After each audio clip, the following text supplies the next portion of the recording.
Job Hunting 101. Providing you with the tools you need in your job search. Job Hunting 101. Hi, my name is Jamel Wilds, Lead Business Services Recruiter with Tampa Bay WorkForce Alliance. We're here today to talk about career path planning in our Job Hunting Series 101. We're here today with Dale Green, who is a career manager with Tampa Bay WorkForce Alliance. Glad to be here with you. Thank you. Glad to see you. As well as Joanna DiPietro. She is the Director of Talent Acquisition at One Touch Direct. Welcome. Thank you. Thank you. So today, as I said, we're going to be talking a little bit about career path planning. I want to first talk with you about what is a career path, or a career map is really point from point A to point Z. And some people have a really good idea of what they want to do with a career, and then other people don't have such a great idea about what they want to do. I would like for Joanna, for you to talk a little bit about your role at One Touch Direct, and talk first about how what kind of career opportunities you have at One Touch Direct, and how people could apply for your job openings. Okay, excellent. So One Touch Direct is a call center. We have in Tampa, we have 3 locations. We have one on Sly Avenue, which is heavily recruiting right now for sales agents, as well as entry-level help desk. Is it a continuous need for those kinds of positions? It really is. We have at least one class every month. We're looking for about 15 to 20 agents a month. Okay. Right now we have growth happening, so we have more than just attrition. We need new people. We need new people, and we need a lot of them right now. Good. We're looking for 100 people really a month for the next few months. Wow, great, great, continuous needs. What kind of company is One Touch Direct? One Touch Direct is a call center, and we represent brands like T-Mobile, Verizon, AT&T. A lot of the programs that are hiring right now are Verizon, AT&T, IBM.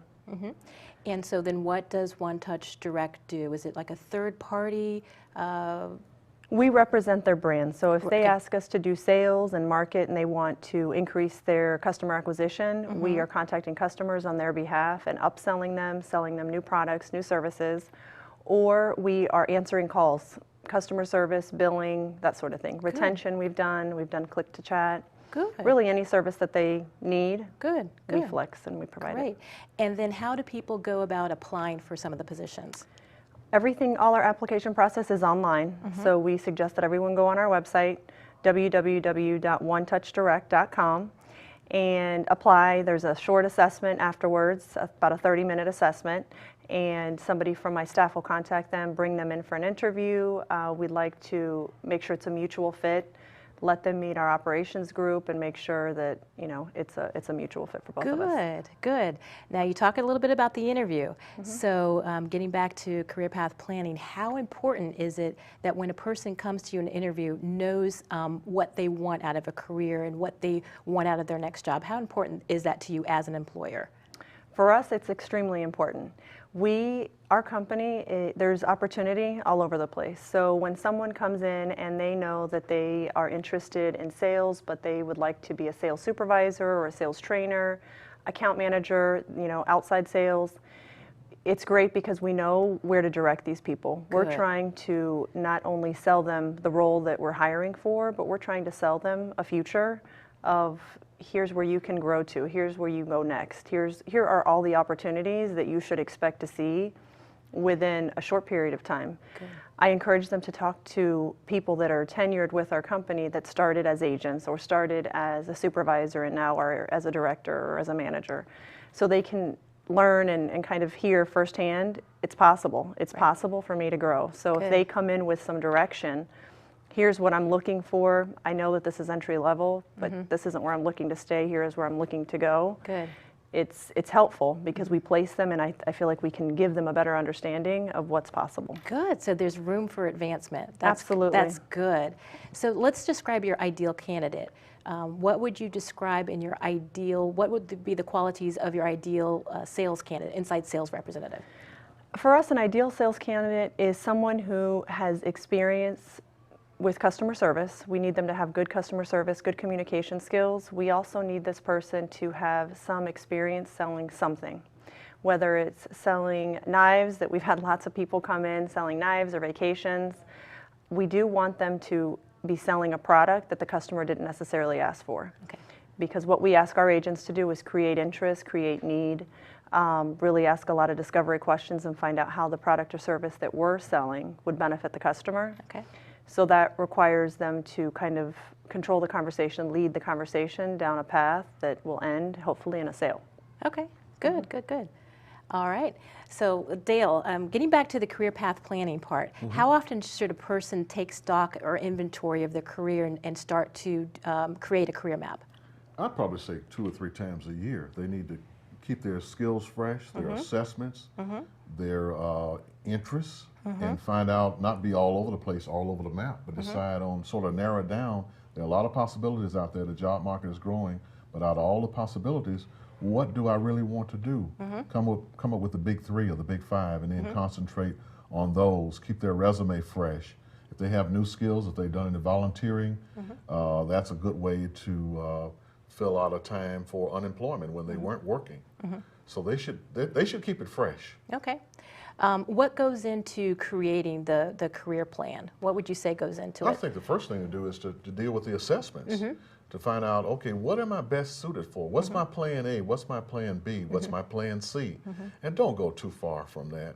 As Joanna said, they're looking for a few good people, and the opportunity might not be for everybody, but what can you do? What can you do best? Can you sell best? Can you talk best? Can you, as you said, suggest sell? I think that's really important. And if you can do those kind of things and you can see yourself planning to go there, such as One Touch Direct, then hone in on it, but always have a backup plan. Okay. And the backup plan might be just a survival job to get you from point A to point B. And I've heard you talk a lot about the survival job, which is important. When I first started with Tampa Bay WorkForce Alliance, you talked to me about, people that if you're at a point where, you may not be getting the job of your dreams, but something that may lead you to the job of your dreams is what you had suggested. So tell me a little bit about what is a survival job. Well, let me just say that at One Touch Direct, and I think I can say this, that's not necessarily a survival job. Right. You need to hang your hat on a career. Right. Stay there Right. and do well. If you want to make Right. some money, you have to sell products, you have to close deals. Right. Is that about right? That's right. That's what happens. Okay. But a survival job might be, is that a job? It's not necessarily a career. Something with One Touch Direct is more Of a career. Of a career, long term. And a survival job might be temporary. It might be 90 days, it might be 120 days, Okay. it might be just to get from point A to point B. Right. While you're getting your training or while you're preparing for that, I want to hang my hat here at One Touch Direct, for example, because we have an employee here and we want to we try to fill her needs, because Oh, that's yeah, what absolutely. happens. Thank you. It doesn't- Absolutely. The world, the world goes round when there's a buyer and a seller, and there's a candidate and there's a job filled. That's what happens. Absolutely. So I know that people can, getting back to the career path planning, people are either good at information or skills or dealing with people. Tell me a little bit about how important it is to also assess your interests and hobbies. Well, you can do some transferable things. Do I like to, for example, I like to talk. So do I like to talk to people? Okay. I like to present. I like to come up with new ideas. Well, I might, fit in an organization like that, or I might, do I want to work alone?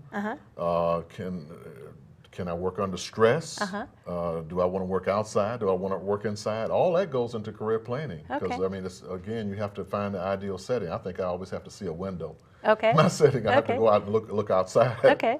And then people can always come to the One Stop Center, the 9215 North Florida Avenue office, or the Brandon office, or Plant City, to Or get Ruskin. or Ruskin to actually get the career to meet one-on-one with a career counselor. Is that correct? Well, in our standard operating procedure has changed somewhat. So business services, they do more intensive matching, but basically they can come to any of our one-stop centers. We give them just enough to get started. We're like a jumper cable, battery booster. Okay. We kind of get you started, Okay. get you going. We don't get a job for anybody. We show you how to get a job and to keep a job, keep your skills fresh. That's what we do. Sure. Sure. I know that there's also a tool that people can use at the One Stop Center called mynextmove.gov. It's a very valuable tool that people can utilize in order to determine what their skills, interests, aptitudes, and abilities are. So we welcome people and encourage people to use that tool. Let's talk a little bit about work accomplishments. How important is it that people know their work accomplishments, are able to kind of articulate their past work accomplishments when in their interview? How important is that? I think it's important. It's helpful. We use the interview. During the interview, I use their resume as a guide, and I want them to fill in the blanks. Good. So I don't want too much information on their resume. I want to know where they've been and highlight for me what you feel your accomplishments have been over the past 5 or 7 years. Good.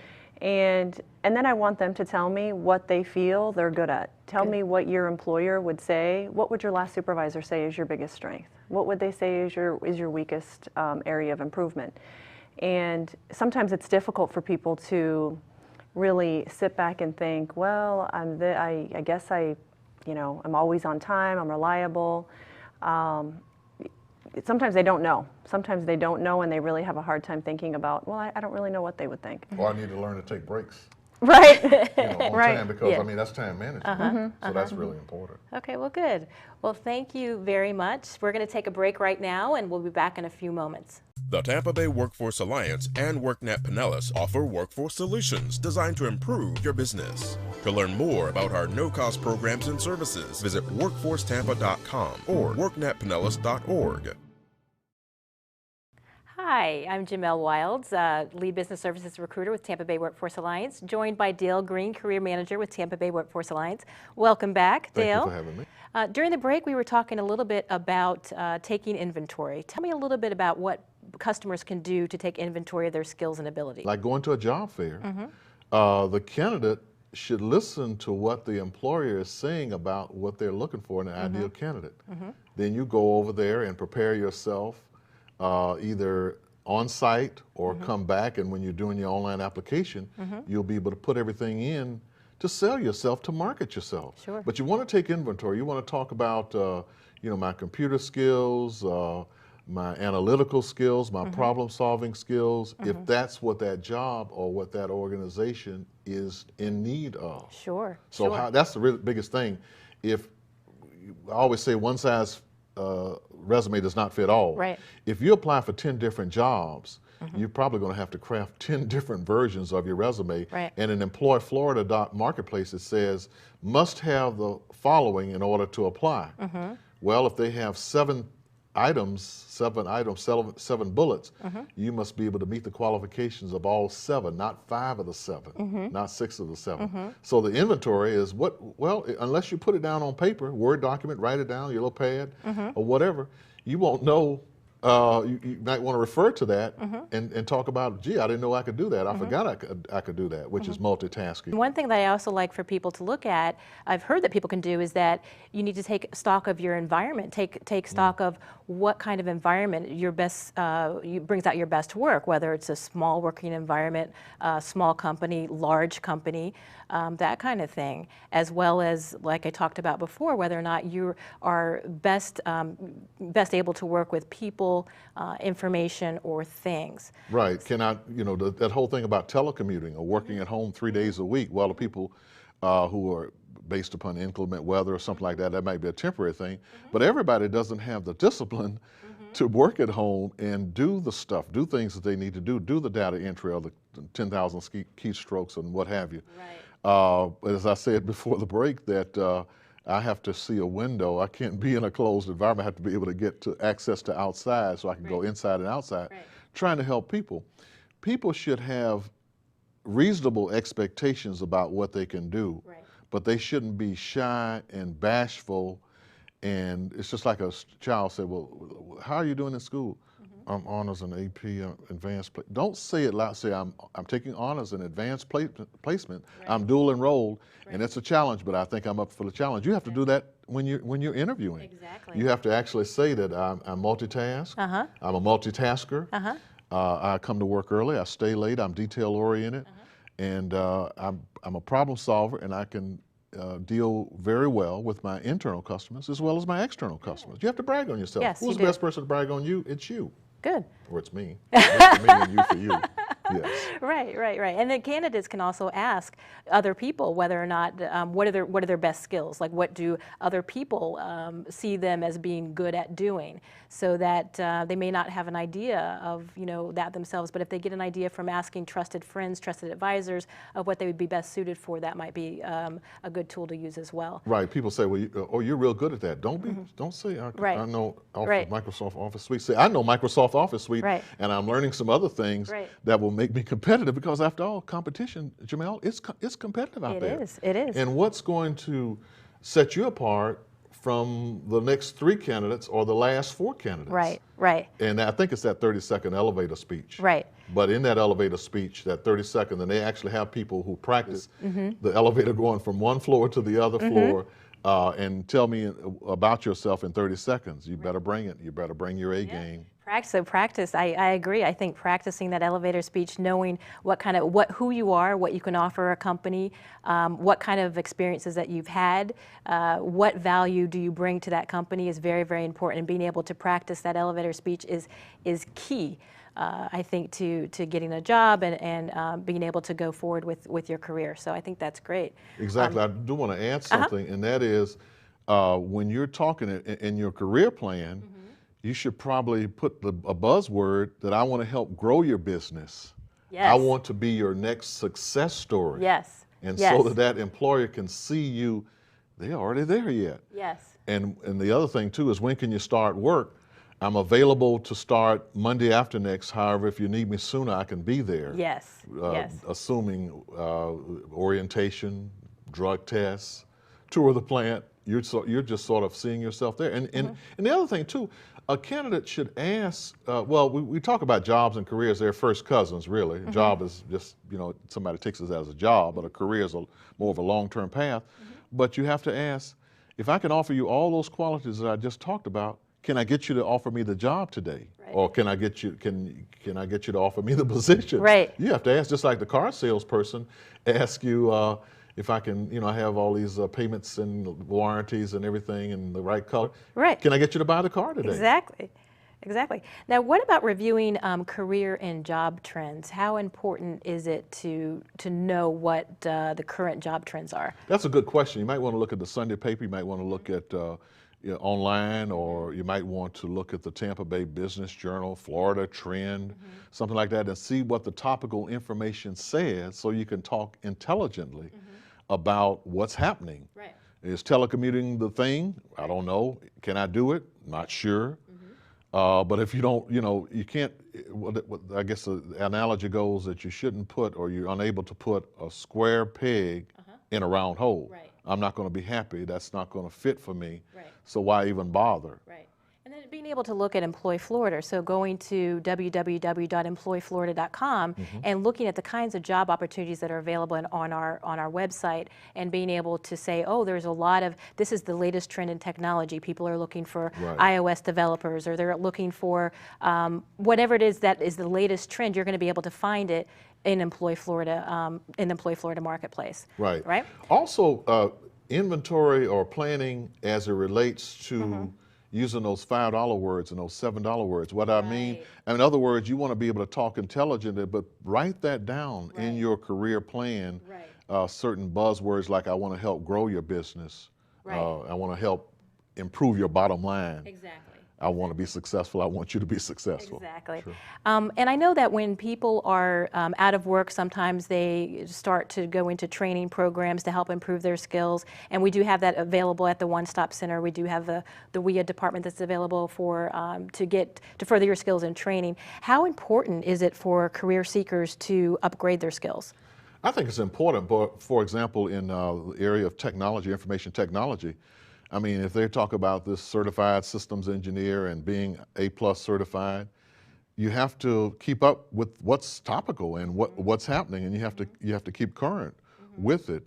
And again, you add that to your plan somewhere and put it on a little zip drive, and keep one in your safety deposit box, and keep one on your person or in your desk. Have a backup to the backup so that you'll know, and you can revisit, revised, just like those little memos and things come out. It says revised 12/81. Well, that's a long time ago, but 2012. you know, December 2012, and now it might be another time in another year. When did you last update the plan? How current is it? So you should keep your resumes and everything Current. up current. So then you advise for people to have short-term as well as long-term goals? Yes, I mean, in other words, if they want to see themselves at a company where, it's often asked in the interview, Jamel, where do you see yourself in 5 years? Well, I see myself being in upper management. Don't be bashful, don't be shy. A person who's interviewing really, they won't go up unless you go up. What are the kinds of things that people can do to make sure that they move up in a company, the kinds of attitudes and that they need to have? Boy, attitudes. That part about come to work early, stay late, detail-oriented, and don't complain. There are 17 people, let's say, I'm picking a number, to take your place or waiting to qualify for that job. Right. Don't jeopardize or don't blow the opportunity. So you want to be able to, I mean, if you have a dinner appointment with a friend and it's at 6:30 and you know you're not going to get through to 5:45 plus travel time, just call your friend. Do you want to satisfy your friend or do you want to go up in the company? Call your friend and say, listen, I'll have to reschedule the appointment because I have a task that I was asked to do at the 11th hour here at work, and I'm going to go ahead and use, in career planning, take inventory of that. Write that down. Write that down that you did something that you were asked to do. And I looked at it as job security too. Exactly. And then I'm always telling people, never tell someone that's not my job. You know, never tell your boss, never say, you know, that's not my job. I encourage people to go above and beyond, actually. How important is it to take on special projects, do you think? That shows, what you might want to put on your plan is the word initiative. I'm a self-starter. I'll do other things that are my favorite is my other duties as assigned. I get called to do that a lot, asking. It's almost like I'm the shell answer man. You ask me this, but I want to try to. It's analytical, it's critical thinking. Let me find out. So if I get asked that again, I'll know how to answer it. Sure. And so you have to keep that in the memory bank or keep it on a. Good. In a Word document or something like that. Okay. And what advice would you give to the unemployed job seeker looking give to up. further? Don't give up? Don't give up. Okay. If I'll give the example of a home building products company, which will remain anonymous, so to speak. And this person used to recruit at Tampa Bay WorkForce Alliance in the HR field. And they told me that they sent out 7,000 resumes. Wow. 7,000. That's a lot of pointing and clicking. Right. Well, here's the deal. When a candidate came in and said, well, I'm about to move to Philadelphia because I've looked for over 1,200 jobs, and I said, oh boy, it's 1,200 is not 7,000. Right. And it was actually, what if this person had stopped at job number 6,998, Right. 99? Actually had to go over 7,000 before he got his six-figure job in HR at a building home products store or company. Right. So persistence, that's really what I'm saying. Good. Don't give up. Don't give up. And you have to smile even in the face of rejection. Right. I'll be willing to work for a 1099. I'll do contract work. I'll do whatever it takes. Good. I'm ready, willing, able, and available to work. Good, good, good. And should, even once they get the person gets their job, should they continue to kind of look at their career, take stock of it, and try to figure out, you know, where do I go from here? Excellent question, because they should keep themselves fresh. Don't get stale. Right. Don't get in a bureaucracy of, well, I'm just doing my job, I'm just clipping this, and I'm just, you know, sort of ho-hum, mundane kind of thing. Make it interesting, make it fresh, get up, move around. Making sure you keep abreast of the latest technical skills, whether it's staying abreast of the, you know, Microsoft Excel or getting PowerPoint if you don't have PowerPoint. I think that's very, very important as well. Right, and networking with people. Yes. Talk to people. Yes. And find out what's going on, and be willing to help people. Be willing to share some advice, and you too can become somewhat of an expert in the field of surviving, whether it's a 90-day survival or a long-term career that you're looking. But you have to have a plan. You have to revisit your plan often and write it down and know where it is. And so how can the people at the Tampa Bay WorkForce Alliance assist with this plan? Well, one thing, in terms of the career planning, we show you how to do it, how to accomplish it. Everybody has their own style. There are some employability classes that offer professional interviewing, brushing up on resume skills, breaking barriers for those who have barriers. They can go to these classes that are 2 hours in length, absolutely no charge, just email, and people volunteer sometimes too much. Well, I don't know too much about computers, I'm not too good. We don't really want to hear that. It's kind of like, well, if we have some classes that are free, we can take you to the water fountain, but you have to press down and drink.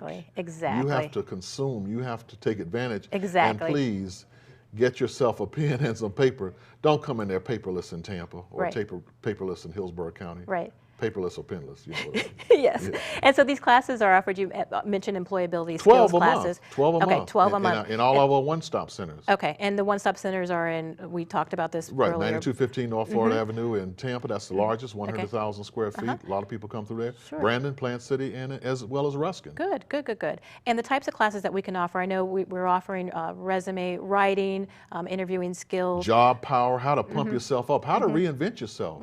And that inventory, and you come out of there with it's a PowerPoint presentation. They're talking to you about things. They don't read it word for word. Right. And we're just trying to pump you up and motivate you to get out there into the market and sell yourself. Exactly. Now, do you have to sign up for the classes? Yes, you have to send an email. Okay. So we'll know who's coming and that sort of thing. Okay. But the class, and people can take them as often as they like, because they will help improve your situation and your outlook. Good. Sort of reinvent yourself, if you will. Good, good, My good. favorite class, I think, is Job Power. Is Job Power. Just pump you up. That's is that a new class? Yeah, pretty much, Okay. pretty new, and it's ongoing, and candidates can take it and ask questions. They want you to participate. You don't want to just sit there like as my mom said, a bump on a log, and just sitting there, not asking, not participating. Participate. And then people in unemployment can also come to the class. People receiving unemployment services can also come to the class. They can use the class, go into a class in lieu of their 5 job searches for the week. Right. I will tell you one quick story.